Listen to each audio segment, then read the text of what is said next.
you are asked to determine the density of a transparent liquid using a weighted boiling tube.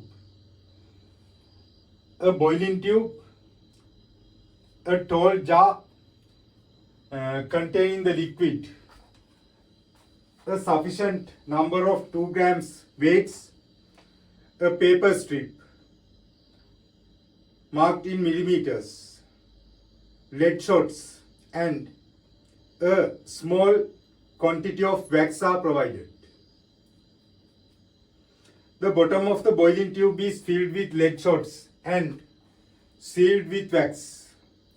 The marked strip is pasted inside the tube so that the zero mark of the strip be on the cylindrical part of the tube as shown in the figure. During the experiment, weights are inserted one by one into the tube. During the experiment, weights are inserted one by one, immersing it further in the liquid.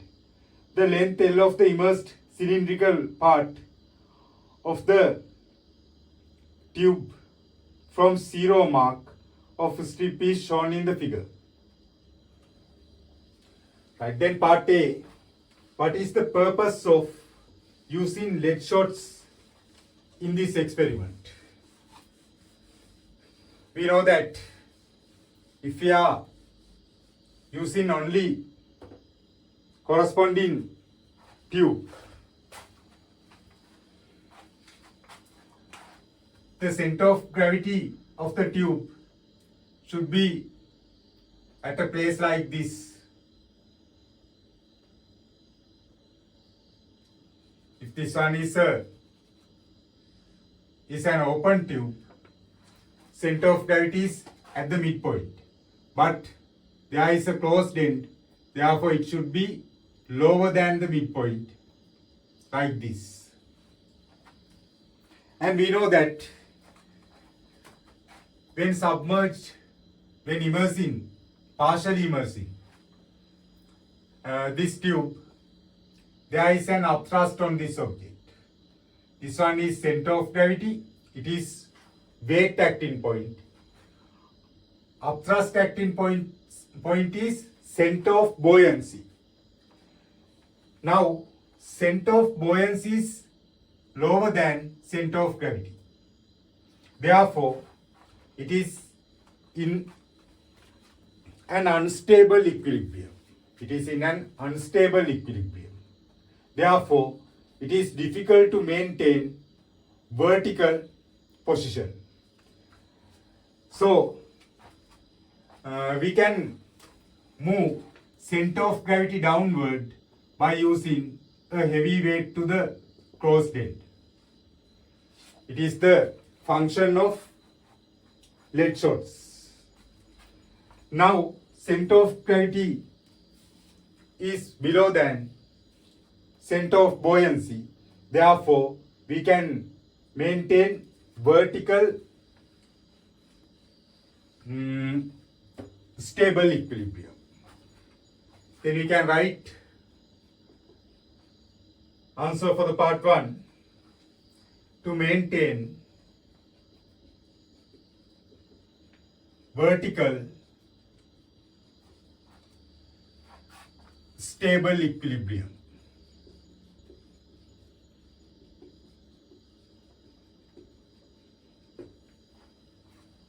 Then part 2. Why should the zero mark of the strip on the cylindrical part of the tube?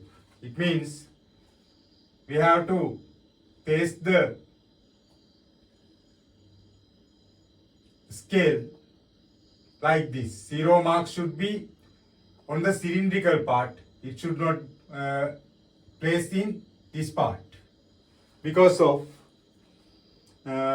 cross-sectional area for this part is not a constant value. Therefore, we can't measure immersed length. We are measuring immersed length correctly. Then we can write answer for the part 2. there is no a uniform cross-sectional area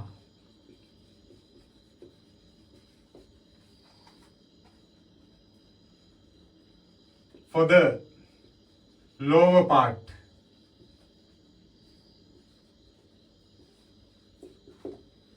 Therefore, there is an error when measuring simple L length. L is the immersed length. Then part B, Roman number 1. Let capital M be the mass of the boiling tube together with the lead shots and wax. Write down an expression for the upthrust U acting on the tube when floating. We know that when floating, upthrust is equal to weight. Then we can write upthrust is equal to the weight of the total weight of the tube. Now we can't get it as 0g because of they have not given data. They have not given data for the upthrust with 0g. We have to write upthrust is equal to weight for the vertical equilibrium. It is called principle of floating principle. Then part 2, calculate the cross-sectional area of the immersed cylindrical portion of the tube. Another measurement has to be taken. What is the measurement and the appropriate instrument for this purpose? To measure the cross-sectional area of this part, it means cross-sectional area of this cylindrical part, we have to measure external radius. Then measurement is external diameter, not radius. We have to use external radius to find the cross-sectional area. Because of it is a circular area, we can use phi r squared. But we can't measure radius directly. We have to measure diameter and then we have to calculate radius by using it. Then measurement is diameter. We have to measure external diameter. If you have obtained answer as diameter, only diameter, it's okay, they will give marks, but perfect answer is external diameter. Then you can right answer for this part is diameter or external diameter. You can't get another answer. In part 2, we have to write the corresponding measuring instrument. Measuring instrument is vernier caliper. We can use external jaws of vernier caliper to measure external diameter. Then part 3, you have to add the weight of mass simple M into the boiling tube and record the corresponding length L during the experiment. If capital A is the relevant cross-sectional area of the cylindrical part of the tube and V0 is the relevant volume of the tube below 0 mark of the strip. Obtain an expression for the density of the liquid raw in terms of simple M, capital M, A, L and V0.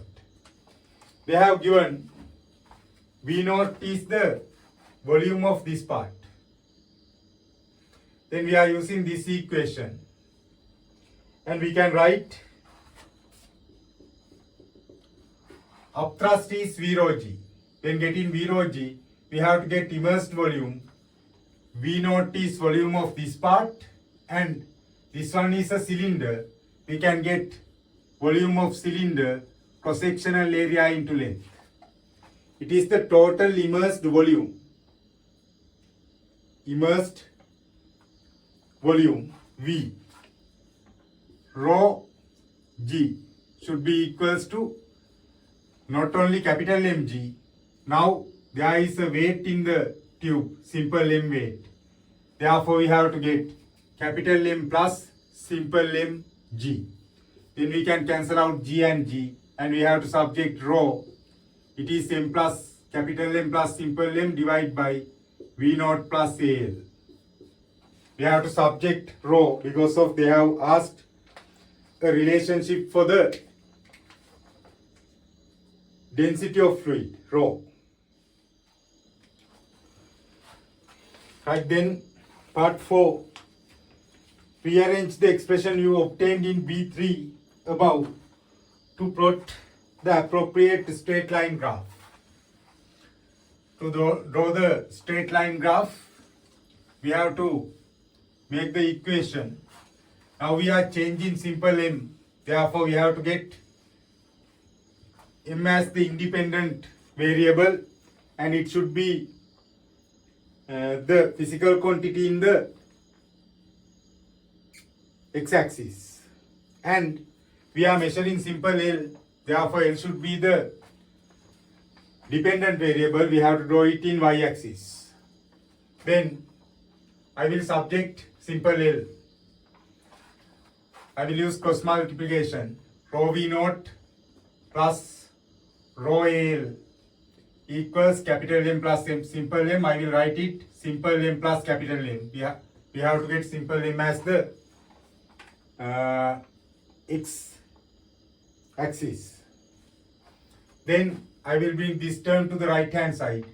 Rho al equals simple M plus capital M minus v naught rho. And we can divide both all terms by a rho.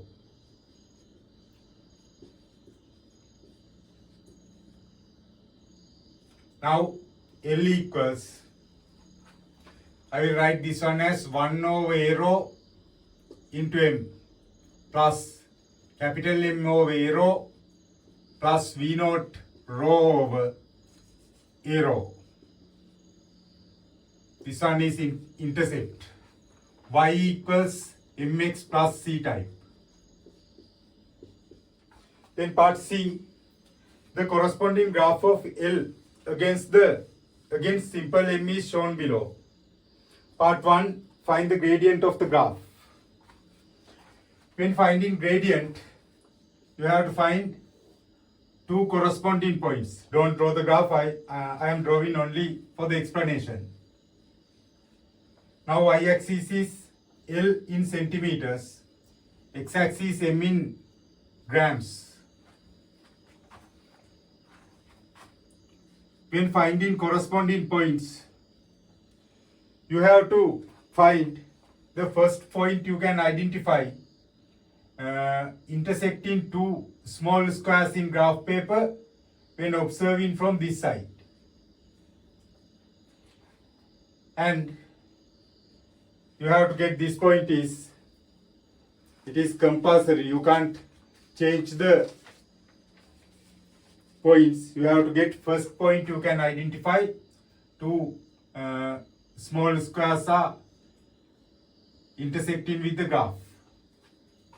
It means we have to get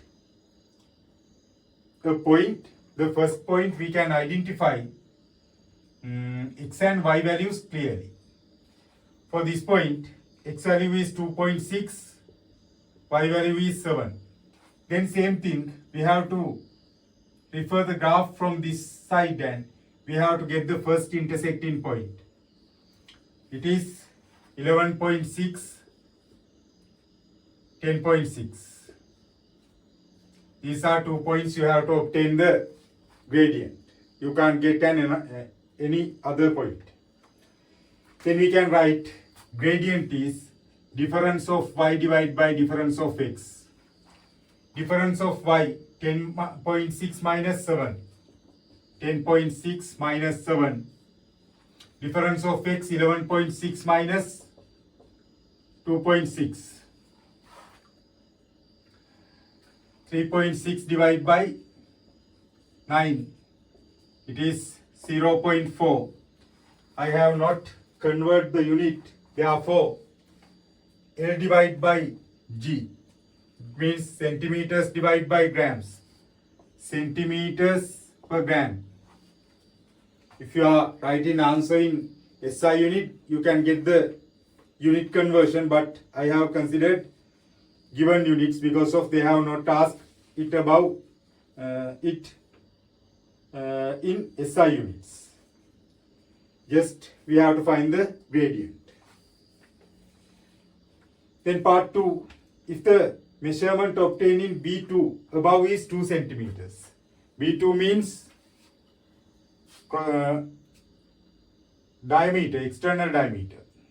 Calculate the density of the liquid using the gradient of the above graph. Take phi equals 3. Give your answers to the nearest integer.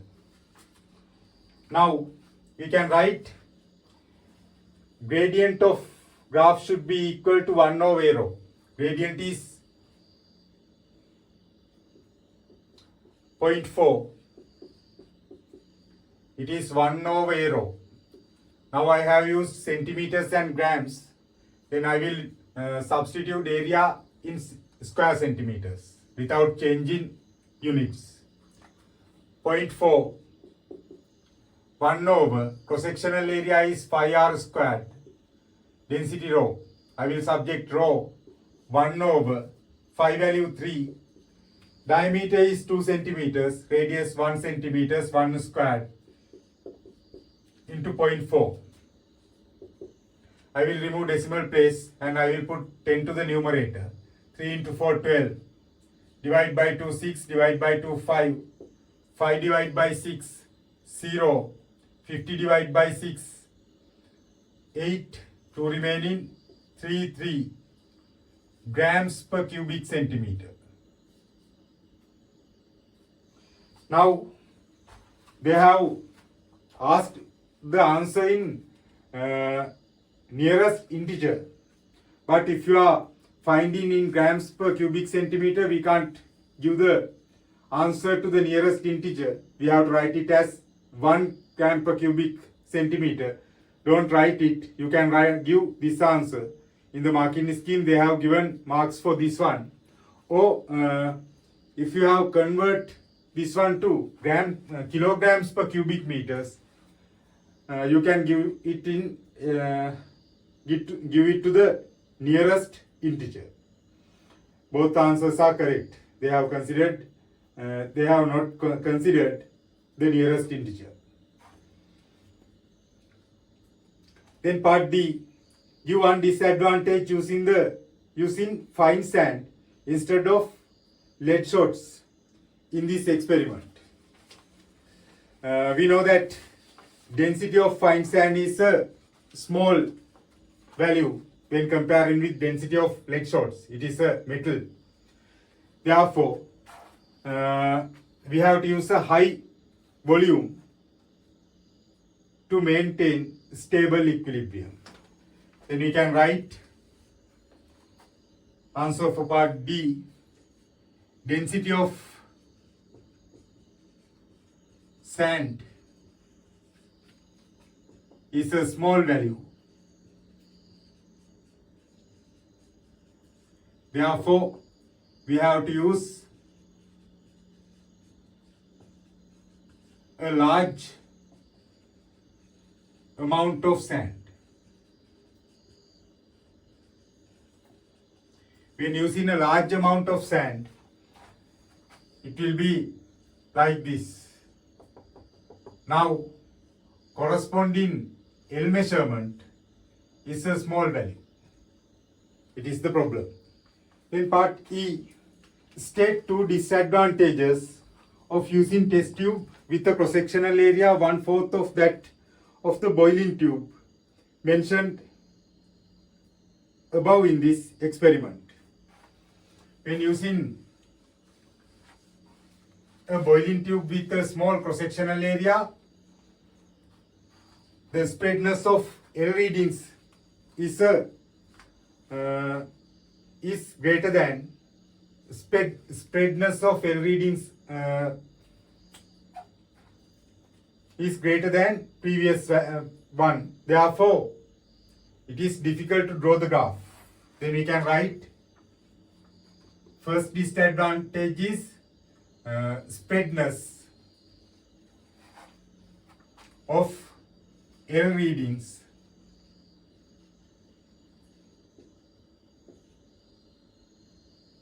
is more than previous one.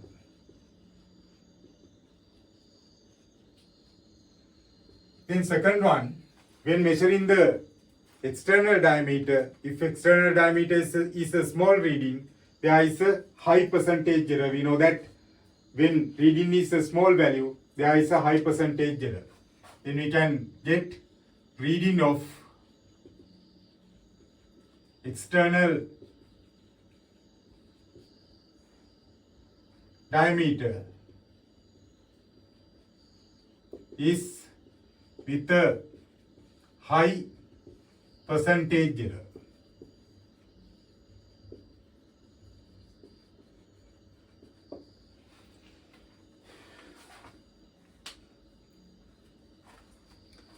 Right, that's all for today. I will discuss the, okay. So what is the spreadness of LVD is more than the previous one? Can you explain? If this one is the graph sheet,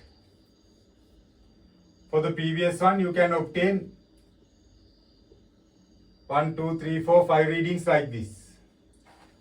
For this one, spreadness is a greater value. It means 1, 2, you can't mark third, fourth and fifth readings because of there is a high spreadness.